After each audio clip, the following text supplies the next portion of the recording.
د حضرت امام احمد ابن حنبل په زمانه کې یو لوار سټک به و سندان به و لواري به کوله سړی مونځ ګزار مونځ له پابندۍ سره راته او مونځ له به داسې نه راته پابندۍ سره چې بانک به ووایي بانک سره به جومات کې ناست و ګوره دا اوس د الله د خوشحالولو مقصد دی لوار کاکا چې کله وفات شو نو یو نیک سړي په خوب کې ولیده خوب کې ولید په خشته باغ کې ګردې چکرې لګوي خوشحاله دي چې هلقدمي کوي میوې دي چمنونه دي ده ترې تپوس وکړه لوار کاکا څنګه الله د سره څه وکړل وی خدای وبخل معافې کړم دا باغ د جنت یې راکړه او وی ناشنا ده چې په جنت کې د امام احمد ابن حنبل ګاونډي کړم ماشاءالله احمد ابن حنبل څوک دی هغه شخصیت چې د رسول الله مبارک د شپږو لکو حدیثو حافظ دی هغه شخصیت چې هغه د حدیثو استاد دی د فقه امام دی مجتهد دی یو پارسا انسان قرآن و سنت نه په لکهاو مسائل نه وباسي درسونه د حدیثو کوي وی ناشنا ده چې د هغه ګاونډي یې کړم دا سړی چې کله راویښ شو بس سوچ کې پرېوت چې د لوار او د احمد ابن حنبل هغه څونه خوارۍ کړې لوار ټیک د نیک سړی دی خدای به بخلي په نیکو مونځ او دس ګډوډ کوي که ترکارې کوي که دیارې مارې کوي الله ته انسان په مال نه نږدې کېږي په عمل نږدې کېږي دا نه چې ګڼي دا خان بابا دی دی به جنت ته دی او دا دیارې مار به را به نه ځي نه دیارې مار چې الله خوشحاله کړي دی به مخکې جنت کې پروت وي په دې سوچ کې پرېوت چې دی لوړ څه عمل کړی دی راغې کورې ښځې ته دروازه ورته وواله اواز یې ورکړه څوک یې زه فلان کې یم او حضرت صاحب تاسو څنګه راغلی یې یاره ستا خاوند ما جنت کې ولید په خوب کې او خاوند یې راته وویې چې ما ته الله د احمد ابن حنبل ګوان را په نصیب کړې هغه ګاونډي یې کړم تا نه دا تپوس کوم چې د څه داسې عمل کړی دی چې دومره لوی مرتبې ته پې الله ورساو دا نیک خوب چې بشرا من الله حدیث کې راځي دا د الله د طرف نه یو بشارت او یو زیری وي بیا چې نیک سړی یې وویني او عالم یې وویني څه عمل یې کړی دی یاره داسې څه خاص عمل خو نشته وی نه څه عمل به وي وی دوه خبرې دي دوه یو امر یې دا و چې ده به سټک سندان لوړو دا کار به یې کو نو چې کله به بانګ وي الله اکبر نو ده به که سټک به اوچت کړی مو نو را براو به نه هلته به کېښه لکه یو سړی خو چې الله اکبر وي سټک واضح اوچت دی نو چې په ځمکه یږدي نو راویې به راورکړ نه چې سټک به اوچت کړی او ده به الله اکبر په دې غوږونو واورېد نو سټک به بیا سندان له څه ورته وایي غشیدان سندان له به نه رابرو هلته به یې کېښوده او څه به یې وایي ما د خپل رب د یو بنده په خولې اواز وکړه چې ماله راشه ګوره سوچ عجیبه دی که مونږ بانګونه اورو دا سوچ به د چا هم دي راغلی بڼی بانک سره دا سوچ کول چې ما ته اعلان چا وکړ پروردګار د چا په خولې راته اعلان وکړ د یو بنده لکه د ریچي صاحب ته چې ورشه هغې خلکو ته اعلان وکړه دې اعلان وکړي نو دا اعلان زما د طرف نه دی زما دی خوله ده ما ته زما رب اعلان وکړ د یو مسلمان بنده په خولې چې ای بنده هله ماله جومات ته راشه رب اعلان وکړه زه به سټک رابرو دې ته اوس هغه نیت وایي د اخلاص په نیت دی پوهیوم اوس رب اعلان وکړه ما ته الله نو یو خوا الله دی بل خوا سنده یو خوا رب دی بل خوا سټک یو خوا رب دی بل خوا پیسه او په تندر نه پیسه نه دی بدا ډوډۍ چې الله خوشحاله شي الله واس کوي حی علی الصلاة الله واس کوي حی علی الفلاح حی علی الصلاة حی علی الفلاح ای بنده الله اقبل را متوجه شه عجل تلواره کوه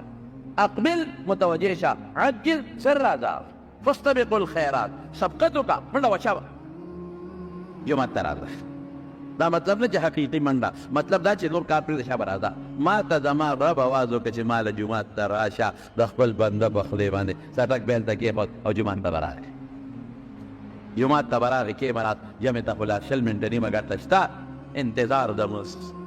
رسول الله مبارک فرمایي چې کوم انسان د مانځه په انتظار ناستې ثواب د مانځې کېږي اوس به ګورو که نه اوس به مونږ دا خبره سوچه کوو 4 رکعاته نفل به وکړم ذکر به وکړم جومات کې به کښېنم داسې کوو مونږ نه مونږ بانګ اړو سوال نه پیدا کېږي ګړۍ ته ګورو 100 منټه شو لا چې څوک راځي مانځه له 100 منټه شو ډېر 15 منټه پاتې دي زمانه دا یو ډک شو چې چاقو پکې تېرې کېږي هغه بل څه وایي زمانه دا یو سودا پکې خرڅولی شي ابل څه وایي دا یو ګاک پکې پارېغولی شي ابل څه وایي زمانه دا 2 خښتې په دیوال پکې لګولی شي ورګه ورو برس هر سړی رامنډې زمړه رکعت خو بلاندې ګوګل رکعت نه موږ خو بلاندې ګو جمع خو بلاندې ګوګل په دې ځان خوشاله دا سوچ مې ونه کړ چې ما ته الله آواز وکړو الله آواز کوي دا هلته کښېنه ولې او دا سوچ جنادي د اکثر لار شو شا به کنه خدای الا بس زه بس نیت تړی هلکه صبر وکړه د خدای بنده صبر وکړه چې څونه انتظار کړي هغومره ثواب میلاوي او امام صاحب هم که په مانځه کې 2 منټه وروسته چې استاد جي وخت پوره دی بله وایي استاد جي وخت پوره دی استاد جي وخت پوره دی وخت به دې پوره شي که خیریور به شي وخت به دې پوره شي مطلب دا چې شا به زر مزګاروه چې خپل دوکان ته لاړ شو زر مزګاروه یعنې دا مونځ مقصد نه شو مقصد دا خپله د دنیا کار روزګار د مونځ مقصد وی نو خلک یو 15 منټو به دی 10 منټه زیات جومات کې تېر کړل لږ مخکې راشي او څلور رکعته نفل وکړه مقصد مونږ نه دی بس یو قرض خلاصول دی ټیک شو قرض دی وکړو خلاص دی که مانځنه دې غاړه خلاصه شوه مونځ دې وکړه خو چې کم ډبل ثوابونه میلاویږي یوې کجورې نه غر جوړېږي هغه میلاولی شي هغې نیت ته وګورو دې نیت ته وګوره هغې اخلاص ته وګوره او ته د دې اخلاص ته وګوره دې ځان وزګاروئ دې منډه وایي دلته کې ګاک خراب نه شي روزي د الله په لاس کې ده د ګاک په لاس کې نه ده ډېره به در کې برکت بني برباد به ګرځئ لږه به در کې برکت به پکې وي خوشحاله بس الله خوشحاله کوي بند وایي بس شل کاره پرېږده بند څه لپاره ده شل کاره پرېږده جومات ته ده کښېنه انتظار د مونځ کوه چې څومره د انتظار وکړه هغومره ثواب کمپیوټر چالو دی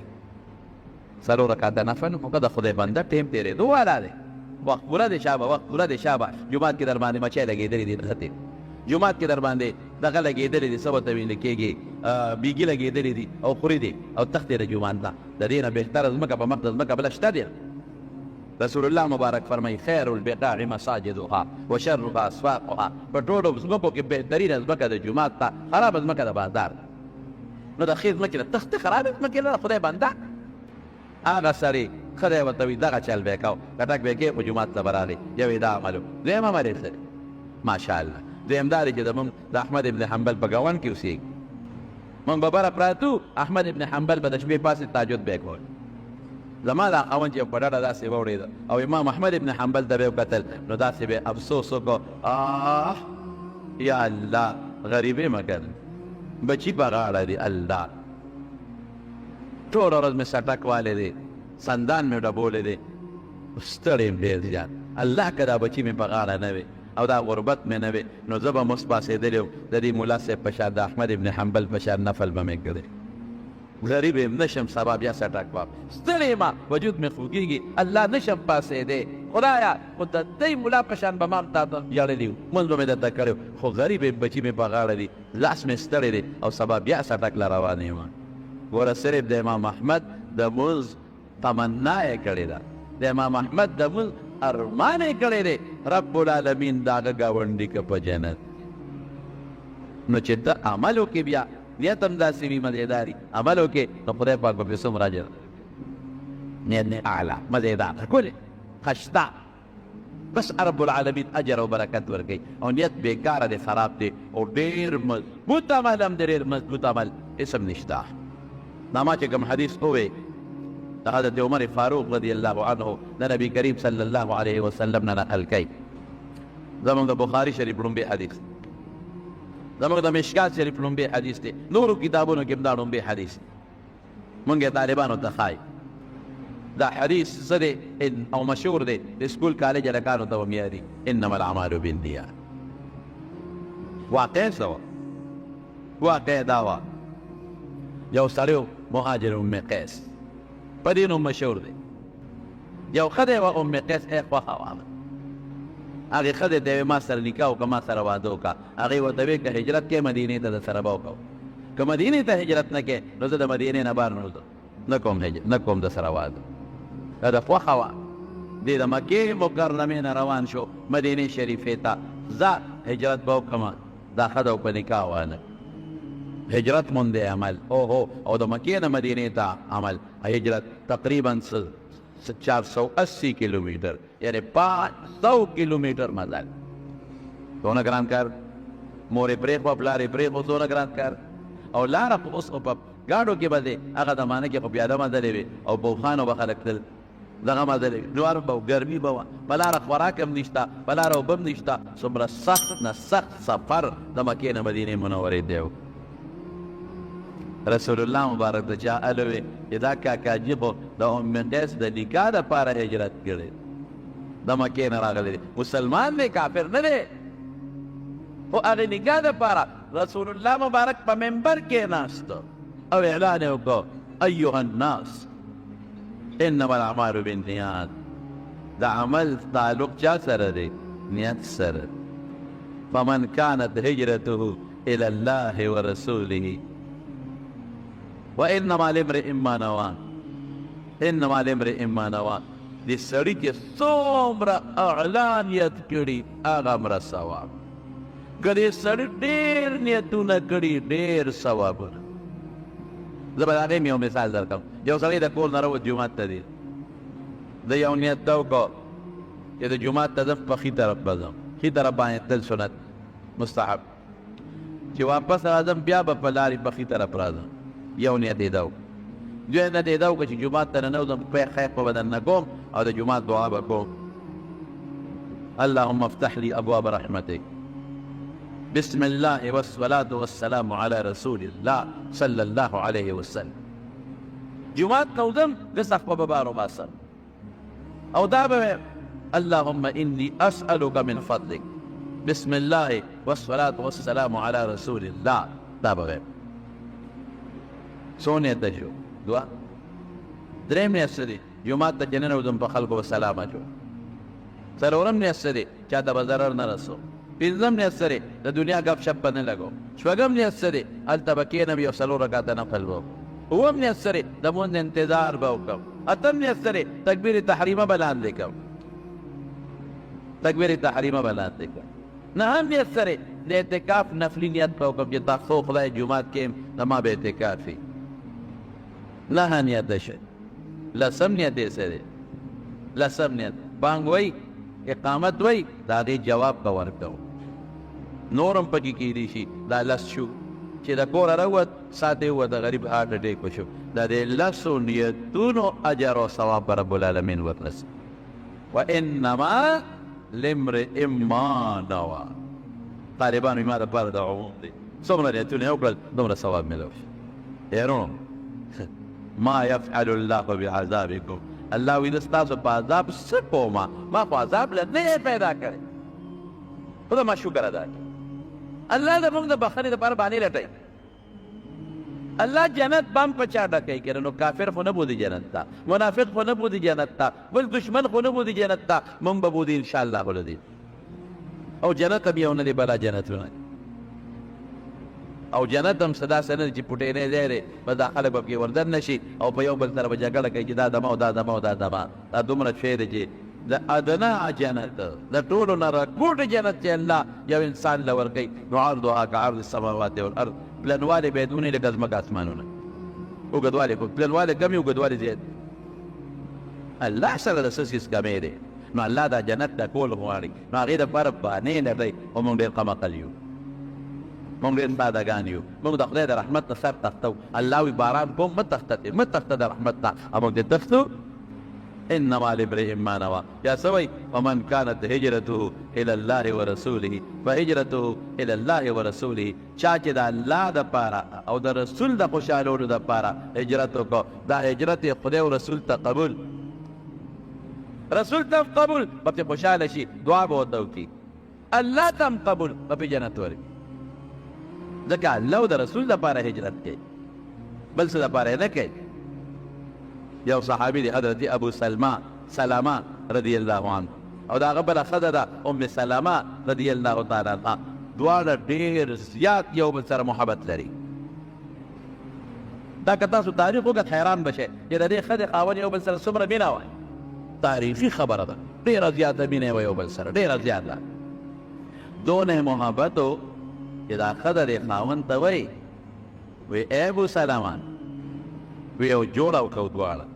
وی څه جوړه کوو وی داسې جوړه کوو چې که ته د ما نه مخکې مړ شوې نو زه به ستا نه پس بل خاوند نه کوم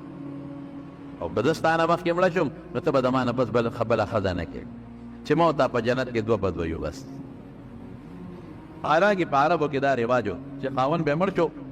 بس چې عدت به پوره شو نو بل خاوند به دا به هغې کې رواج و. دا خاوند ورته ابو سلمه به ام سلمې خبرو یو خبره دې میانځ کې درته کومه دا خبره بیا پوره کوم. تاسو ته پته راځي چې زموږ یو مدرسه جوړه کړې ده اداره الحدیث په نوم باندې په دې وډیګرام جلندې سره موږ مدرسه جوړه کړې ده الحمدلله. او هغه مخکې دا مدرسه دلته وه خو جومات کې مدرسه لږه ګرانې نو موږ هلته ورته آبادي مو کړه الحمدلله. جومات هم ورته جوړ کړی دی او طالبان الحمدلله پکې رالل د لومبۍ درجې نه ماله تر د وړې دورې پورې رب العالمین التوفیق ورکړی دی الحمدلله. طالبان پکې ډېر طالبان رالل اوس هم راځي داخلي شروع دي وړې دورې نه ماله تر د اوله درجې پورې. هغې کې موږ لنګر هم ورکوو باقاعده څه لنګر چې دا څه وسي نه هغه ورکوو. دغې دپاره زموږ څه نه چندې شته دی نه بار ګرځېدل شته نه خلکو پسې تلل شته. زموږ دې جومات ته چې موږ نه دا کومه چنده راغواړو دا د جمعې پر ورځ چې تاسو ورکوئ دې نه چې د دې بجلۍ د بلونو دلته هم بلا بلونه دي بجلۍ بل دی د ګیس بل دی او دلته هم د حفظ مدرسه شته. دې نه چې څه زیاتې شي نو موږ یې هلته ولېږو. نو هغه مدرسه اوس شروع شوې ده نو تاسو ټولو ملګرو دا درخواست دی دا نننۍ چنده موږ ټول هغې دپاره غواړو. نن چې څومره چنده وشي دا به ټول هلته ځي نو په دې پیسو باندې به طالبان د دین چې کوم مسافر راغلي دي مسکینان د هغې د ډوډۍ بندوبست به پرې کېږي د هغې د ترکارۍ بندوبست به کېږي د هغې د چایو بندوبست به پرې کېږي. او ستاسو خوښه ده دین زموږ ستاسو شریک دی د رسول الله مبارک احادیث زموږ ستاسو دی او د طالبان د مسافر دي الحمدلله زموږ په ټولو جوماتونو کې طالبان ډېره دي او دې طالبانو د دا قوم ډوډۍ ورکوي. او تاسو ته اوس هم وایم چې جوماتونو کې طالبان ډېره دي په اخلاص ډوډۍ ورکوي. ګوره د اخلاص او د نیت خبره خو درته ما وکړه الله دپاره چې دا طالب د خدای دین زده کوي دا طالب قرآن زده کوي دا طالب د پیغمبر حدیث زده کوي دا طالب نه به غلطي کېږي په دې جومات کې دی به اوبه هم زیات استعمالوي دی به د بجلۍ هم بې ځایه خرچه کوي خو د الله او د رسول د دین د خاطره به تاسو هغې سره مینه کوئ انشاءالله د هغې بدل به د خدای په دنیا کې هم درکوي او په آخر کې به هم در بچو نه زیات طالب ته وګورئ د خپل بچي نه زیات ته وګورئ. خپل بچی برې دونه په کار نه شي لکه د دې طالب دا نوړی ډوډۍ چې څومره ستا په کارېږي. نو دا نن چنده مونږ خالص مخلص د هغې مدرسې دپاره غواړو نو ښه اخلاص سره چې د چا څومره وس کېږي د څادر کې تعاون وکړئ ښه ښه پوره اخلاص سره د اخلاص خبره درته ما شروع کړې ده چې څومره ستا اخلاص نیت ته وکړې چې د رسول الله مبارک د حدیثو د قرآن او د تفسیر او د دیني علم دپاره دا بچي راغلی دی او د هغوی د لنګر د کې د ما دا پیسې لګي نو خدای به یې د اجر انشاءالله په دنیا کې هم درکوي. خدای په چا د پردې قرض نه پرېږدي ښه خدای غیرتي ذات دی او آخرت کې به هم دله درکوي. نو څومره چې مې خلاص وکړو زه یې نه ګورم چې دا چا څونه ورکړئ الله یې ویني د الله دپاره وکړئ. بهر کې زمارو او چې طالبان جومات کې دیری دغې طالبانو سره یو ګوټې مهرباني وکړئ په وظیفه او په روټۍ کې د اخلاص نه کار والی. بهر کې خبره مې دې پورې کوله په قلار قلاره لکه ګرځېد خبره مې دې پورې کوله چې کې رای سمې وې نو هغه دونه یو بل سره مینه لري چې هغه ابو سلمه ته دا ښځه وایي او ورته وایي ښځې یو خبره ته کوم وایي ستا شرط ما ته منظور دی که ته د ما نه مخکې مړه شوې زه به ستا نه پس بله ښځه نه بس خو که زه مخکې مړ شوم نو ته به دا چل نه کې ته بل خاوند کولی شي ځکه زه بغیر ښځې ګزاره کولی شم سړی یم خو څه ښځه بغیر د خاوند نه ګزاره نه شي کولی ستا د ډوډۍ او د جامې به دې ضرورت دی دونه مینه دواړه لاړل حبشې ته هجرت وکړ د مکې مکرمې نه حبشې ته هجرت آسان کار نو ډېر ګران لاړل حبشې ته هجرت وکړ حبشې نه رالل مکې مکرمې ته چې رالل روان شو مدینې منورې ته هجرت شروع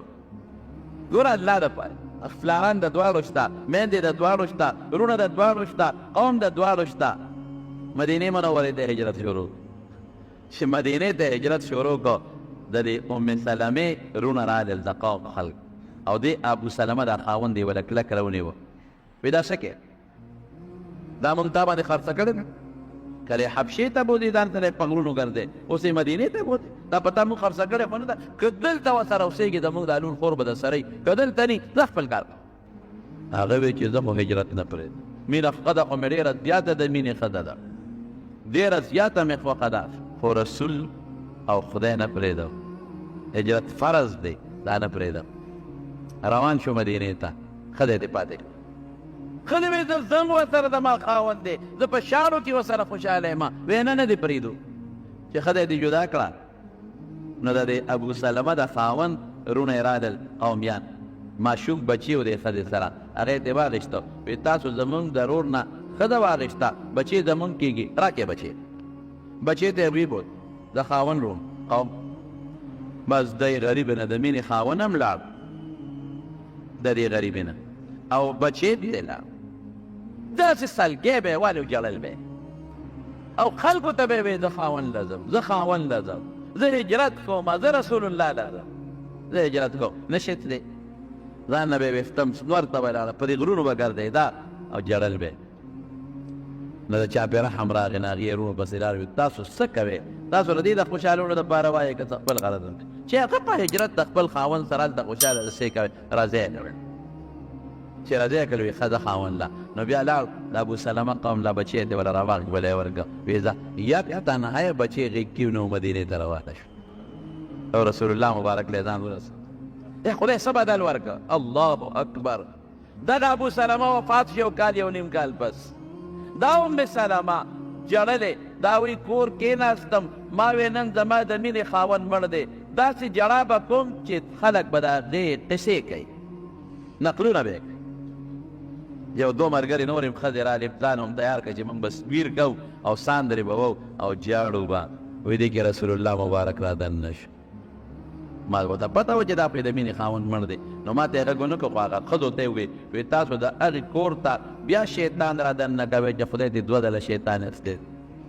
دوه هجرته دي که وی به زه پوه شم. او ما ته یې ووایي ام سلمې یو دعا راته ښیم دا وایه اللهم اجرني فی مصیبتي واخلف لي خیرا منها. خدایه په دې مصیبت کې ماله اجر راکړي، خدای دې نه ماله ښه بدل راکړي. ما وی ښه د ده نه ښه بدل د ابو سلمه نه ښه خاوند به راسودي چې ماله به راکړي. وایي د پیغمبر مبارک دعا به هم یې کړله. نو وایي ما د خدای د خپل ابو سلمه نه ښایسته خاوند، ښکلی خاوند، مزېدار خاوند را نصیب که. څوک دی؟ محمد مصطفی صلی الله علیه وسلم. ودرید د هجرت برکت د رسول الله مبارک نکاح له خدای او رسول اخره کې هغه پورې ورسره پاتې شوه، او د جنت د امهات المؤمنین د مسلمانانو مور شوه. او بلا حدیث د رسول الله مبارک امت ته رسول دی، ومن كانت هجرته الى الله ورسوله، الله او رسول د پاره دی، الله او رسول ته مقبول. ومن كانت هجرته الى دنيا يصيبها، یو سړی دی له هجرت کوم چې هلته غنیمتونه به راکړي، نبی علیہ السلام به زکاتونه خیراتونه ورکول، دا به میلو شي. او امرأة ینکحها وفي روایت یتزوجها، یا دی له هجرت کوم چې ښه ده میلو شي، لکه دې کس ته یې وکړه فهجرته الی ما هاجر الیه، هجرت یې هغې ته مردود شو چې کوم څه یې کړی دی، د خدای په نید ورو قبول نه دی. ګوره نیت قیمتي شي، ښه نیت وکړه، بس خراب نیت دې وکړه.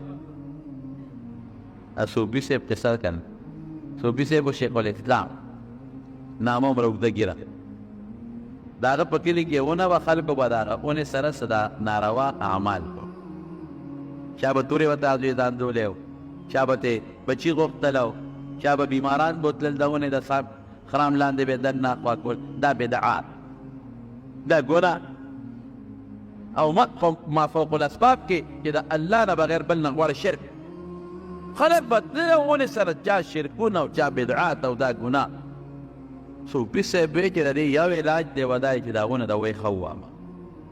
په ونه ووام جګړه به ختمه شي د ګناه. ته برګې په اوږه چې په اوږې که دې ونې له روان شو، په لاره ورته یو سړی ولاړو، شیخ الاسلام څه کوي؟ صوفي صاحب یاره وایي دا ونه د خلک د ګناه عمل ورسره کوي او ټول دې خدای پرېښې دی، ونه یې راټینګه کړې. پخوا زمونږ په دې علاقه کې مې یو سوری شوی و، دې مشرانو ته پته ده، ماشوم به ناجوړه شوه، سوری شوی کې به یې ورومانډه او باقي به یې راوویسته، بس وي دا جوړ شو. او یو بله ونه وه د دې کندې په دې غاړه وه، دې کندې د مانځو خلک ډب وایي، هرې په دې غاړه و پخوا، نو چې چا به تبه شو نو هغه ونه یې له به لاړه، نو هغې کې به ډولکې پروت و، ډولکې به یې راواخېست او غاړه کې به یې واچو، هغه تبې والا او ډولکې به یې ډنګاو. او څه به وي د ډب د غاړې لاله زه راغلی یم تاله چې ته مې خلاص کړه دې تبې د جنجاله دا سندره به وي د ډب د غاړې لاله زه راغلی یم تاله چې ته مې خلاص کړه دې تبې د جنجاله اوس ګوره اوس به دې دا د تبې نه به دې خلاصوي خدای جوړونکی دی که بنده الله تبې نه به دې الله بچ کوي که بنده الله عقیده درسته که ټیټ کا ونه لا دی دا پیسې پیسې خلکو جوړې کړي ځان بهر کیف خالق و مالک زمونږ رب العالمین دی جوړونکي بیمار راوستونکي زمونږ رب العالمین دی ژوند او مرګ ورکوونکي د الله په لاس کې دی عزت او ذلت دا ټول د رب العالمین په لاس کې دي د الله د وحدانیت د توحید مضبوطه کلکه عقیده د الله زمونږ نصیب نو صوفي صاحب وایي چې دا ونه وامه دا خلک ناروا اعمال کوي چې دا بیخي ختم کړم سړی ورته وایي دا څه کې ونه وې هغې کې خو ښه کار هم شته که نه څومره دې خلک چې دي ورته کښېني څاروی دې لاندې دړي خلک نه کښېني نه پرېږدم خلک دې بل سوري ته کښېني او بس وامې خوشحال ورته وایي ګوره څوک به راسره جنګ وکړي چې موږ د څاروي لاندې تړو موږ ورته سوري ته کښېنو ته ونه وې کوه نیکبخته خپل نیک عمل کوه خلکو ته وایه که ته خلک ګناه نه باندې کوه سره میدان له جګړې ګورې دی ورته نه ته ما ناخوښه وم دا ونه وامه ده او ورته وایي نه شي والي سره په جګړه شو روان شو چې روان شو صوفي صاحب ته برګې کېښوده او هغه سړي له خانګو ګیلاس ورکړو د ځمکې نه راوباغه او سهولت یې ولا ورکړې ته هغه داسې ته ما باندې کې دا شرکي دا شی لرکو چې راویې بغه چې پرېښوده روان شو سړی ولا بیا مخکې شو ویې نه شي څه واپسي ودل خو مې راوبغول بیا ولا خانګو ګیلاس ورکړو دا مازدیګر یې ولا د ځمکې نه راوباغه او ښه یو سهولت یې مړ کړی درې څلور درې راوبغه هغه سړی ورته ویې صوفي صاحب یو خبره پرېږده بس ته په ما زور اورې مونږ دې وویل ودې ډبولو خوږ دې کړو یو خبره درته کوم اخري خوښه دې بیا خپله ده یو روپۍ به درله درکوم درهم هر سهار د بالښت لاندې به دې پروت خو دا ونه مه خلک یې سوري ته کښېني او څاروي ورته لاندې تړي مسافرو ته اسانتیا ده او ته خپله نیکي کوه روپۍ به درکوم بچوله م ورکوه خلک به نه ورکوه خو صوفي صاحب چې د روپۍ واورېدل که نه درهم او روپۍ ډېر ناچنا شی دی هلې وګارېده جړې وګارېده وایي خدای دې ټول دوزخ ته بوځي مونږ به لګیو خپل نصیحت په ورته کوو په تندر له ولې ونه وامه هلکه روپۍ به خامخا وایي که نه وې وایي بس مونږ به خلکو ته نصیحت کوو دا خپل کار دی کوي خلک څوک د چا قبر کې نه سم اوس شی بل خواله چې روپۍ راغله او دا شوه خبره واپس ټول دلال ته ورګې کېښود چې سهار راپاڅېد بالښت یې وکړه روپۍ پرته ده درهم بس صوفي صاحب خوشحاله بل ورځ بیا پرته ده بل ورځ بیا پرته ده چې څلورمه ورځ چې بالښت وجد که روپۍ نیسي بالښت مالښت یې وسانده چې دا برک یې نه ننوتی تولی مولی وساندله روپۍ کم ده د برګې په اوږه کم چې په اوږې که او روان شو اوس سړی ورته مخې څه کوې یاره دا ونه وامه ولې وې یاره دا شرکي اعمال خلک کوي هلکه مه کوه خلک دې لاندې سوري ته کښېنېده نه بس نه پرېږدم زه ستا پلار به لاړ شي په جګړه شو چې په جګړه شو هغه سړی پرې زورور شو صوفي صاحب یې اوچت کړ او د ځمکې نه راوبه او ښې یو څه لته یې وواهه دې بیا وایي ځم هغه بیا اوچت کړ او دا صوفي یې راوغورځو یو درې څلور ځله چې راوبغه او ښه لتې متې یې وله ورکړلې صوفي صاحب ودې رکه ته څوک یې تا هغه ابرودنې سړی خو نه یم هغه یې وی په دې فلسفه مې پوه کړه ابل اوسه چې ما لاس در واچو ډېر سپک وې او راوبه مې بغولې اوس خو ظالم بچي غر ته نه جوړ شوی اوس خو دې اوچتولی دی شمون به دې بېخ وویسته دا څه مسله ده وی ابلو چې زه شیطان یم د انسان په شکل درته ولاړ یم ابل رسته د خدای د رضا دنبه رسې نن د خدای لپاره نه د روپۍ نشته خدای لپاره دل نشته نن روپۍ بنده شوې ده نو چې د خدای لپاره الله به دې مدد کوي چې د خدای لپاره نه نو الله دې مدد نه کوي په ارام کښېنه را دې خواجه چې اوس دې نه کېږي چې دا مازدیګر دی ووایم چې تس دی کوم اصل خبره د الله ده الله لپاره عمل کوه مدد به دې رب العالمین ابوالحسن نوري رحمت الله علیه ډېر لوی بزرګ دی ډېر لوی بزرګ تېر شوی نه یو ځل یو کښتۍ ته وخت کښتۍ کې روان و کښتۍ کې منګي پراته اعلی منګي قیمتي مضفت ډېر اعلی قیمتي مقیره مو دی مضفت هم ورته دا رنګونه یې وله ورکړي قسم قسم لس منګي نو ده تپوس به ورسره پولیس والا جو کسان دي ورسره خو خلکو یې لحاظ کو د دې نیکانو عالمانو خلک خیال ساتي حضرت کېره دې منګو کې سري دا شراب وی دا څه کوې؟ وی بادشاه راوړل. کوم ځای نه راوړل؟ دا جي پلان کې باغ کې انګور اعلی قیمتي هغه ځای نه مراده کړل او ډېر به حفاظت بادشاه راوړل اسمنګي دي. وی ښه شراب حرام نه دي؟ بس هغه دغه ته یې وکتل په هغه کښتۍ کې چې د لرګي پروت و اوچت یې کړو جډه دې ورکړه یو مې و او یا بادشاه دي لرې شه بادشاه به خپل کار کوي. بلې و نه یې وویل یې پرېښود نه یې مات کړ. هغې غږ نه شو کولی چې دا خو د زمانې بزرګ دی د خدای ولی دی عالم دی اوس که د نیسو مونږ چې ته غرق او تباه نه شو.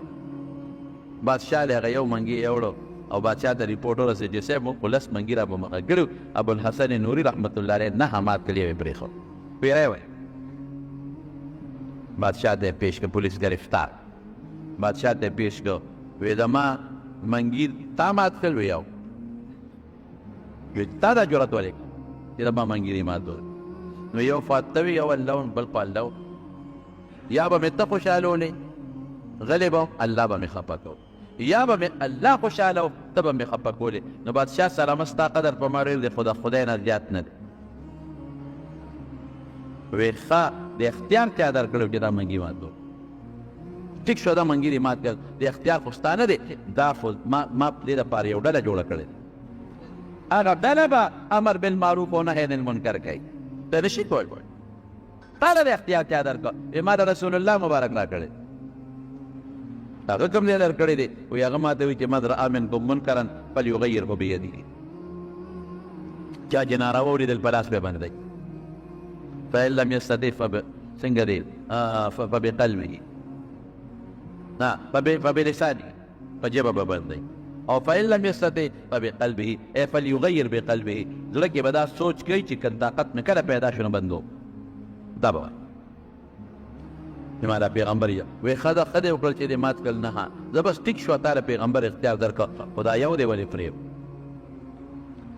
وی دا ړومبی مې د الله دپاره مات کړه چې الله خوشحاله شي دویم مې الله له مات کړه چې ما خوشحاله نهه مې مات کړل د الله خو چې لسم مې وو نو شیطان یې وسوسه را جوړه چې خلک به وایي چې دومره تکړه دی چې د بادشاه منګي مات کړل. دلته د الله سوچ ختم شو بل سوچ راغی انا الله دپاره و لسم چې مې ماته و دا سوچ راغی چې نن به خلک زما ډېر صفت وکړي دنیا به وایي چې ابوالحسن نوري هغه سړی دی چې د بادشاه پرې ونه ساتله او منګي وله مات کړل. نو په دې لسم کې نیت د خدای نو پرېویل او د حضرت علي رضی الله عنه واقعات مثنوي کې مولانا روم صاحب رحمت الله علیه په اشعارو کې لیکلی ده چې یهودي راوغورځاو او په سینه وله کېناست او توغه راواخیستله او سر یې وله پرېکاو یهودي لاندې نه لاړې پې تو کړې اوچت ترې پاڅېدی چا ورته وی دا ولې دوره دې راوي بل وخت کې به ګیرېږي بیا به درسره ګوره مست یې پرېږدم چا ورته دا ولې لاړې در باندې اوتو کړې اوس خو یې د غوسه ډېره راوسته نو دې پرېښوده وی نه وایي چې وختي ما راوپرځو او غورځو مې نو امې د الله نیت و چې الله خوشحاله شي چې لارې تو کړې نو خپل سوچ راغی زه خپل انتقام راغی چې لارې تو کړې اوس د چې د پرېږدم نو زه اوس د الله رضا ختمه شوه دې وجه نه وجنه نیت به د چا کوو د رب العالمین د وجه مونږ له راځي چې الله خوشحاله شي صدقه ورکړې چې الله خوشحاله شي عمرې له دی چې الله خوشحاله شي حج له دی چې الله خوشحاله شي دا نه د یو سړي څه ګډوډ نوم و لاړ حج له چې واپس راغی خلکو ورته د خپل ګډوډ نوم بیا ویل یا لکه ما ته چې صاحب وایې حج مې وکړه لکونه روپۍ مې ولګوله څه پورې ما ته هماغه زور نوم وایي ما خو دې راوکړه چې خلک ما ته حاجي صاحب وایي هر څه لاړل برباد شو مونږ چې څوک کوي نو هغه د خلک ماندي صاحب وایي زکات ورکړي زکاتي صاحب ورته وایي دا یو عزت دی لفظ څوک ورته حاجي صاحب وایي ښه خبره چې ورته حاجي صاحب وایي څه بده خبره نه ده خو دې نیت ته دې نه کوي چې ما ته خلک حاجي صاحب وایي خالص د رب العالمین د رضا دپاره هر عمل چې مونږ کوو د الله رضا دپاره او چې د الله رضا پکې ختمه شوه او ثواب پکې نشته د عمل دی بیا څه پیدا دې وجه نه رسول الله صلی الله علیه وسلم فرمایي چې عمل کې نو د زما د رضا نیت وکړه چې زه الله راضي کړم او ښکلی نیت وکړه مزېدار نیت وکړه نور نیتونه د سر نه وباسه او دا نیت وکړه چې زما رب زما نه خوشحاله شي په دې عمل نو چې الله خوشحاله شي نو کمې به درسي الله دې زموږ په اعمالو کې اخلاص پیدا کړي الله دې زموږ اعمال قبول کړي